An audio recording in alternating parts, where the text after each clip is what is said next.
In today's video, I'm going to teach you how to sign up for a Xero account. Whether you're setting up a tool for managing your finances or just curious about Xero's capabilities, this guide will walk you through each step of the process. Let's get started. First, you'll want to navigate to your internet browser of choice. It could be Chrome, Firefox, Safari, or any other that you prefer. Type in the URL address xero.com and hit enter. Once you arrive at the Xero homepage, take a look at the top right corner of the screen. You should see a button labeled Try Xero for free. This is where you'll begin your journey into the world of Xero, so go ahead and click on that button. Now that you're on the sign up page, you'll be prompted to fill out a form with some personal information. This is necessary to set up your account. Start by entering your first and last names. After that, you'll need to provide your email address and phone number. Make sure the information you enter is accurate, as this will be critical for account confirmation and recovery in case of lost credentials. Next, select your location from the drop-down menu.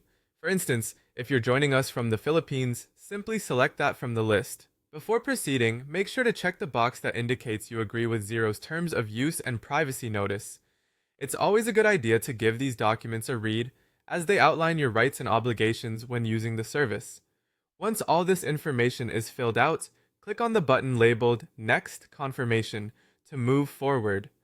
The next step involves confirming your email address. This is a vital step to ensure that the email you provided is indeed yours and active. Head over to your email inbox and look for an email from Xero. It might take a minute or two to arrive, so don't worry if you don't see it right away.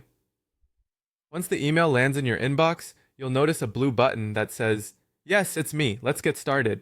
Click on this button to verify your account. After you've clicked the link in the email, you'll be redirected to a confirmation page. This page is your green light, indicating that your email has been successfully verified. From this point, you're all set to log into Xero. You now have access to start exploring the platform's features with your free trial. And there you have it. You've successfully created a Xero account. Feel free to explore and familiarize yourself with the platform. Thank you for watching, and I hope you found this tutorial helpful. If you have any questions or need further assistance, feel free to reach out. Happy accounting!